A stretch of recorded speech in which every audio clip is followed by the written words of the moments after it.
Hello students, good morning. Last લેક્ચરમાં શું કરેલું યાદ છે કોઈને? આપણે કરેલા તાલીમના પ્રકારો, બરાબર છે, ટાઈપ્સ ઓફ ટ્રેનિંગ. તો એમાં જે કર્મચારીને એટલે કે જે કારીગરોને જે તાલીમ અપાઈ છે ને, બરાબર, એ આપણે જોઈ લી. અને અધિકારીના વિકાસ માટે જે પદ્ધતિ જોઈ લી. તો એમાં આપણે 3 પદ્ધતિ જોઈ લી: ભૂમિકા ભજવણી, કેસ સ્ટડી અને ધંધાકીય રમતો. બરાબર, આટલી વસ્તુ આપણે જોઈ લી. હવે એમાં આજે આપણે જોવાના છે ગ્રીડ પદ્ધતિ, બરાબર છે, અને જે ટી જૂટ પદ્ધતિ છે એ. તો ગ્રીડ પદ્ધતિમાં પહેલાં આપણે જોઈએ તો જે ગ્રીડ પદ્ધતિ છે, ગ્રીડ એટલે તમને ખબર પડે ને, ગ્રીડ એટલે છે ને ખાના ખાના આવે, બરાબર છે. તો એની અંદર અલગ અલગ 9 પ્રકારના જે ખાના છે એ બનાવવામાં આવે, બરાબર છે. ગ્રીડ બનાવવામાં આવે 9 બાય 9ની, એટલે 18 ખાના છે, બરાબર છે. તો એની અંદર કેવું છે કે જે ગ્રીડ પદ્ધતિ છે, બરાબર છે, એ બહુ જ અહીંયા અસરકારક છે. અને આ જે પદ્ધતિ છે ને એ ખાસી મતલબ લાંબી ચાલે છે, બરાબર. એટલે તમે અહીંયા એક વસ્તુ શીખી શકો છો. તો આ જે પદ્ધતિ છે એનો વિકાસ બ્લેક અને માઉન્ટન, બરાબર છે, માઉન્ટન બ્લેક અને માઉન્ટન નામના જે ઇકોનોમિક્સ છે, બરાબર છે, એમણે એનો વિકાસ કરેલો 1964ની અંદર. તો આ જે પદ્ધતિ છે એમાં 9 બાય 9ની ગ્રીડ તૈયાર કરવામાં આવે છે, બરાબર છે. હવે આ જે ગ્રીડ છે ને એની અંદર લાઈક અલગ અલગ વસ્તુને અહીંયા કન્સિડર કરવામાં આવે છે, બરાબર છે. કે લાઈક એમ્પ્લોય છે, લોકો છે, બરાબર છે, અહીંયા જેટલા બી કર્મચારી છે, એમ્પ્લોય છે, અને જે ઉત્પાદન છે, એવા 2 ચલોને આધારે જે નેતાગીરીની પદ્ધતિ છે, બરાબર છે, એની સંચાલનીય ગ્રીડ અહીંયા વિકસાવવામાં આવેલી છે. તો એમાં જે આ 9 પ્રકારના જે ચલ છે ને, બરાબર છે, જો 9.1, 9.2, બરાબર, 9.3, 9.4 એવી રીતે હોય. તો 1.1, 1.2, 1.3, 1.4, 5, 6, 7, 8, 9 એવી રીતે લીધેલો હોય. પછી 2.1, 2.2, 2.3, 2.4, 2.9 સુધી એવી રીતે લીધું હોય. એવી રીતે પછી 3ની લાઈન ચાલુ થાય 3.1, પછી 4ની લાઈન ચાલુ થાય 4.1, પછી 5ની લાઈન ચાલુ થાય, બરાબર છે. એવી રીતે અલગ અલગ ભાગમાં એને વહેંચેલા હોય, બરાબર છે. એટલે 9 સુધી વહેંચેલા હોય અને ટોટલ એના 9 ખાના પણ હોય, બરાબર છે. તો આ પ્રકારની ગ્રીડ હોય. જો હવે એને કેવી રીતે માપવામાં આવે છે, તો અહીંયા છે ને 2 પ્રકારના ચલને કન્સિડર કરવામાં આવેલા છે. એક તો એમ્પ્લોય, કર્મચારી, બરાબર, અને બીજા છે પ્રોડક્ટ. તો જે પણ નેતા છે, બરાબર છે, એ નેતા માટે લાઈક આવી ગ્રીડ તૈયાર કરવામાં આવે છે કે જે નેતા છે એની કર્મચારી પ્રત્યેની સભાનતા કેટલી છે. તો જો એ 1.1ની અંદર આવે ને તો એ નીચું ગણાય, બરાબર. અને જો એ 9.1ની અંદર આવતું હોય તો એ ઊંચું ગણાય, બરાબર છે. આ નીચેની જે લાઈન છે એ કર્મચારીની સભાનતા છે, લીડરશિપની અંદર જ આવશે બધી વસ્તુ, બરાબર છે. અને આ જે વાય એક્સ છે, બરાબર છે, એના પર ઉત્પાદન તરફની જે સભાનતા છે એ આવશે. તો હવે માની લો કે એને ચેક કરવામાં આવે કે એની ઉત્પાદન પ્રત્યેની સભાનતા કેટલી છે, બરાબર છે. તો માની લો કે કોઈ એને 5.5 ગ્રેડ આપ્યા છે, બરાબર છે, એટલે થોડુંક મીડિયમ છે. પણ જો કોઈ અહીંયા 9.2 આપે, બરાબર છે, તો એ સારી કહેવાય. કોઈ 9.9 આપે છે, બરાબર, કોઈ 9.9 આપે છે, તો એ પણ એ બહુ સારી કહેવાય. પછી માની લો કે કોઈ જે કર્મચારીની તરફની જે સભાનતા છે, બરાબર છે, એમાં એને કેટલા ગ્રેડ મળે છે, તો ભાઈ 9.1, તો એ ઊંચું ગણાય છે, બરાબર છે. તો આમ આ રીતે જે અલગ અલગ ખાના પડેલા છે અહીંયા, બરાબર, આ રીતે ખાના પડેલા હશે.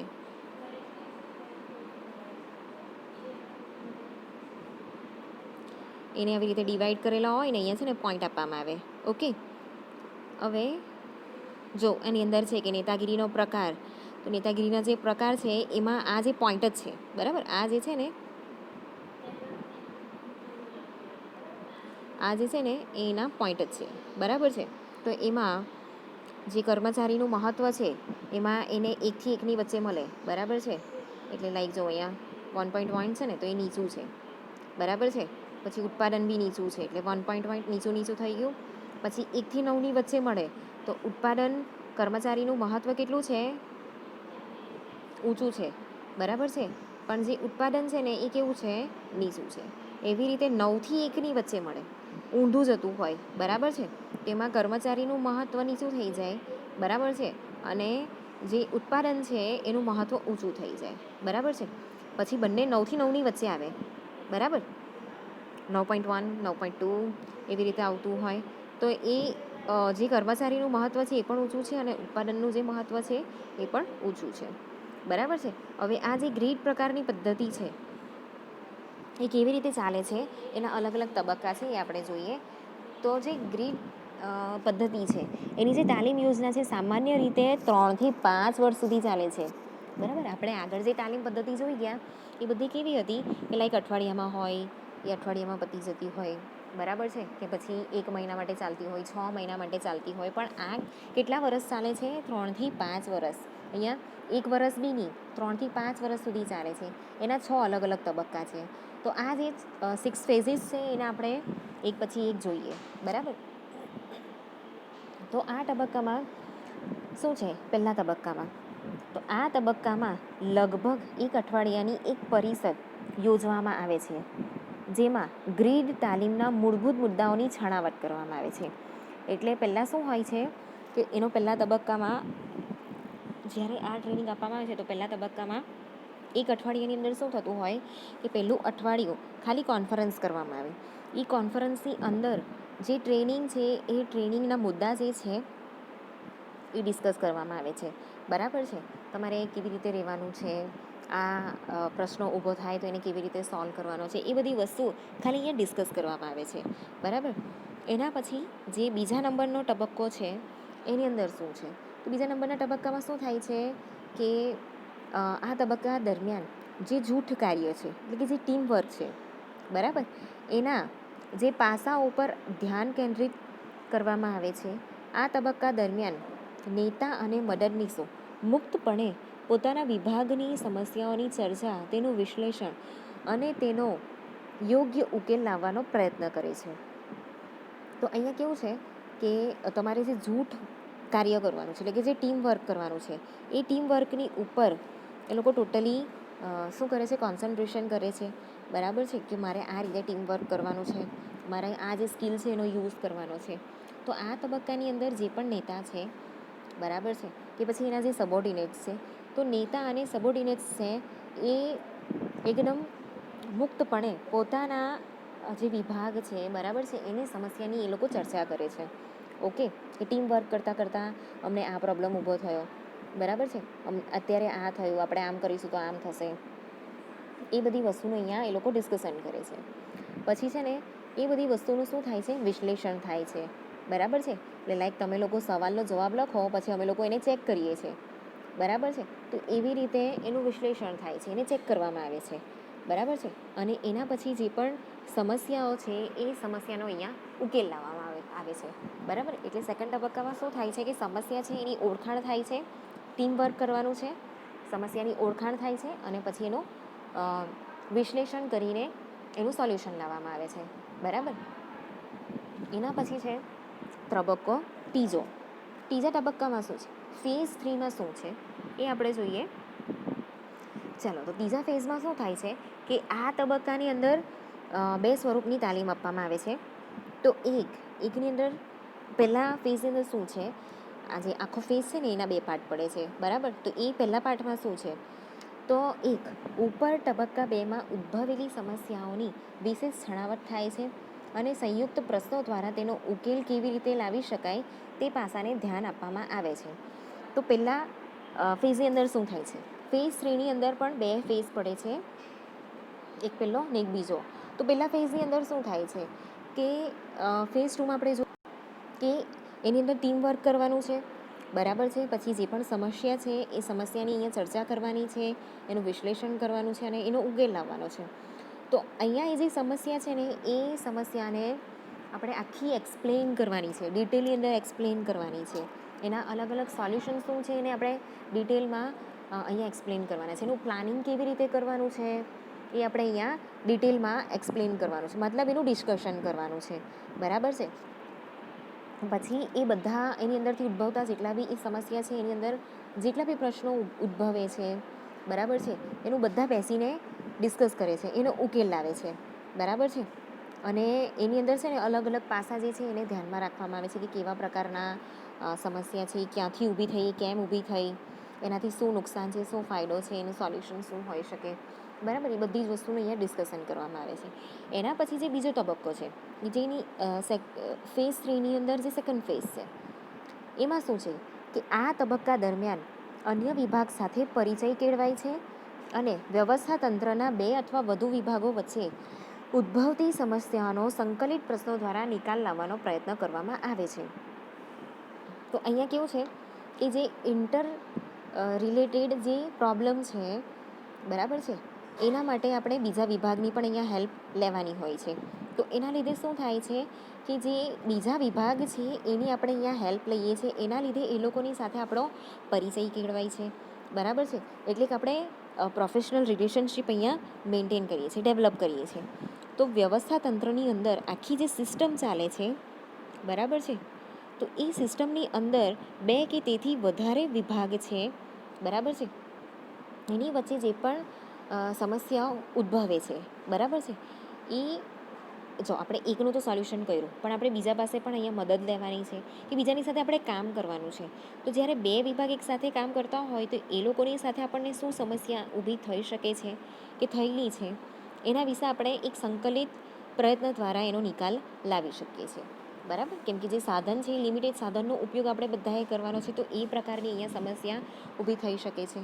ઓકે, તો એ જેટલા પણ પ્રકારના પ્રશ્નો છે કે સમસ્યા છે એને આપણે હળીમળીને 2 જે વિભાગ છે એને હળીમળીને આપણે અહીંયા એનું સોલ્યુશન લાવવાનું છે, બરાબર. કેમ કે કોઈ પણ ઓર્ગેનાઇઝેશન હોય ને એની અંદર કેવું હોય કે લાઈક રિસોર્સિસ જે છે ને, બરાબર, યુઝ કરવાના રિસોર્સિસ એ લિમિટેડ હોય, બરાબર છે.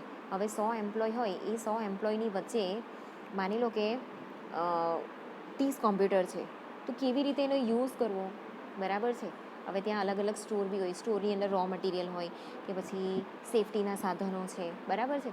એ બધી વસ્તુ જે છે એ અમુક લિમિટેડ જે રિસોર્સિસ છે એનો યુઝ આપણે કેવી રીતે કરવાનો છે એ આપણે અહીંયા એ પ્રકારની સમસ્યા છે ને 2 જૂથ વચ્ચે અહીંયા ઊભી થઈ શકે છે, બરાબર છે. તો એનો અહીંયા આપણે ઉકેલ લાવવાનો છે. તમને લોકોને આગળના ચેપ્ટરમાં પણ મેં આ શીખવાડેલું કે લિમિટેડ રિસોર્સિસ હોય ને ત્યારે કેવું છે કે 2 વિભાગ વચ્ચે સમસ્યા ઊભી થઈ શકે, તો આપણે એનો ઉકેલ કેવી રીતે લાવવાનો, તો હાર અને જીતવાળું એક આખું ખાનું તમને શીખવાડેલું, બરાબર. એ પ્રકારની અહીંયા પરિસ્થિતિ ઊભી થાય છે, તો 2 ગ્રુપ જે છે એ સમજીને અહીંયા આખી પરિસ્થિતિને એનું સોલ્યુશન લાવતી હોય, બરાબર છે. તો એ પ્રકારના અહીંયા પ્રયત્ન કરવામાં આવે છે, બરાબર. એના પછીનો જે તબક્કો છે એ છે ચોથો તબક્કો, ફેઝ 4. ઓકે, એમાં શું છે તો આ પ્રકારના તબક્કાની અંદર, તો આ તબક્કા દરમિયાન કંપનીના વિવિધ વિભાગોના વિવિધ જૂથો વચ્ચે ઉચ્ચ સંચાલનની મુલાકાતો ગોઠવાય છે. એટલે કે જે નીચેનું સંચાલન છે, બરાબર છે, એનું ઉપરનું જે સંચાલન છે, જે હેડ છે, કંપનીના CEO છે, એ લોકોની સાથે એ લોકોની એક મિટિંગ ગોઠવવામાં આવે છે. તો આ પ્રકારની જે મિટિંગ છે એની અંદર ચર્ચાનો જે મુખ્ય ઉદ્દેશ્ય છે, બરાબર, એ શું છે કે કર્મચારીઓનો કંપનીના વ્યાપક પ્રશ્નોને વાકેફ કરે, પછી તેઓની સમજ વધારવાનો અને પ્રવૃત્તિઓ ચલાવવામાં તેઓનો સ્વૈચ્છિક સહકાર મેળવવાનો છે. આ પ્રકારની જે મિટિંગ છે એને ત્યાં જે ડિસ્કસ થવાનું છે મિટિંગની અંદર, એનો મુખ્ય ઉદ્દેશ્ય શું હોય કે જેટલા બી કર્મચારી છે એ કર્મચારીને કંપનીના જે પણ પ્રશ્નો છે, બરાબર છે, એનાથી એ વાકેફ થાય, જે પ્રોબ્લેમ છે એનાથી એ વાકેફ થાય, એનું સોલ્યુશન કેવી રીતે લાવવું એની સમજ અહીંયા વધારવાની છે, કેવી રીતે કામ કરવાનું છે એની સમજ વધારવાની છે, બરાબર છે. કંપનીમાં જે પણ પ્રવૃત્તિઓ ચાલે છે એનો સ્વૈચ્છિક રીતે સ્વીકાર કરવાનો છે અને એની અંદર અનુકૂલન સાંધવાનું છે અને એના માટે સહકાર આપવાનો છે. એ બધી વસ્તુ અહીંયા સમજાવવાનો છે, બરાબર છે. તો એવી રીતે ત્યાં કંપનીના જે એક્ઝિક્યુટિવ છે કે પછી કોઈવાર CEO છે કે કોઈવાર જનરલ મેનેજર છે એની સાથે અહીંયા મિટિંગ કરવામાં આવે છે અને એની અંદર કંપનીના જે ગોલ્સ છે, બરાબર છે, કે એ બધી વસ્તુની અહીંયા સમજ આપવામાં આવે છે. એના પછીનો ફેઝ છે કે ફેઝ 5, તબક્કો 5મો. તો આ પ્રકારનો જે તબક્કો છે, તો આ તબક્કા હેઠળ કંપનીના વિકાસના લક્ષ્યાંકોને સિદ્ધ કરવા માટે વૈધિક અને વ્યવસ્થિત વિધિઓ વિકસાવવામાં આવે છે. તો આ જે ફેઝ છે એની અંદર શું છે કે કંપનીના વિકાસ માટે જે પણ ગોલ્સ અહીંયા ડિસાઈડ કરેલા છે, બરાબર છે, એને કેવી રીતે સિદ્ધ કરવા, એ આપણો જે ગોલ છે ગોલ સુધી કેવી રીતે પહોંચવું, બરાબર છે, એના માટે જે કંપનીએ ડિસાઈડ કરેલા છે એ બધા ગોલ્સનો અભ્યાસ કરીને એને કેવી રીતે એ જે ગોલ નક્કી કરેલા છે એ ગોલને કેવી રીતે સિદ્ધ કરવા એના માટે એક વ્યવસ્થિત પ્લાનિંગ કરવું પડે છે, બરાબર છે. એ પ્લાનિંગને આપણે ઓર્ગેનાઇઝ કરવું પડે છે, બધી વ્યવસ્થા કરવી પડે છે, બરાબર છે. એક ફોર્મલ એક જે આપણે પાસાઓ છે, બરાબર છે, એક ફોર્મલ સિસ્ટમ છે, બરાબર છે, કે એના સ્ટેપ વાઇઝ એને ગોઠવવી પડે છે, બરાબર. તો એ બધી જે વિધિઓ છે એને આપણે અહીંયા વિકાસ કરવાનો છે. એના પછીનો તબક્કો છે તબક્કો 6. તો આ જે તબક્કો છે એના હેઠળ કંપનીના જે તે વિભાગોના લક્ષ્યાંકો અને કંપનીના વ્યાપક લક્ષ્યાંકોનો અભ્યાસ કરી તેઓ વચ્ચેનો સહસંબંધ સ્થાપવાનો પ્રયત્ન કરવામાં આવે છે. તો કંપનીના જે પણ તબક્કા છે એની અંદર કંપનીના જે પણ વિભાગો છે એના જે પણ ગોલ્સ છે, બધાના ગોલ્સ અલગ અલગ હશે. એની અંદર જેટલા પણ ડિપાર્ટમેન્ટ પડતા હશે ને એની અંદર બધાના લક્ષ્યાંકો એટલે કે જે ગોલ્સ છે ને એ અલગ અલગ હશે. તો કંપનીની અંદર એક સર્વસામાન્ય ગોલ તો હોય જ, પણ એ લોકોના જે અલગ અલગ ડિપાર્ટમેન્ટ પડે છે, જે વિભાગો પડે છે એની અંદર બી અલગ અલગ એના ગોલ્સ હશે. તો એનો અભ્યાસ કરીને એનો કેવું છે કે બધા વચ્ચે કોમન ગોલ ડિસાઈડ કરવામાં આવે છે, બરાબર છે. એટલે બધા વચ્ચે ટ્યુનિંગ રહે એ પ્રકારનું અહીંયા કેવું છે કે સહસંબંધ સ્થાપવાનો અહીંયા પ્રયત્ન કરવામાં આવે છે. અને અન્ય બિન ઉકેલેલ સમસ્યાઓ તરફ કંપનીનું ધ્યાન વાળવામાં આવે છે. એ કેટલીક સમસ્યા એવું પણ હોય કે જેની સોલ્યુશન આવ્યું નહીં હોય, તો એનું સોલ્યુશન પણ અહીંયા લાવવાનો પ્રયત્ન કરવામાં આવે છે.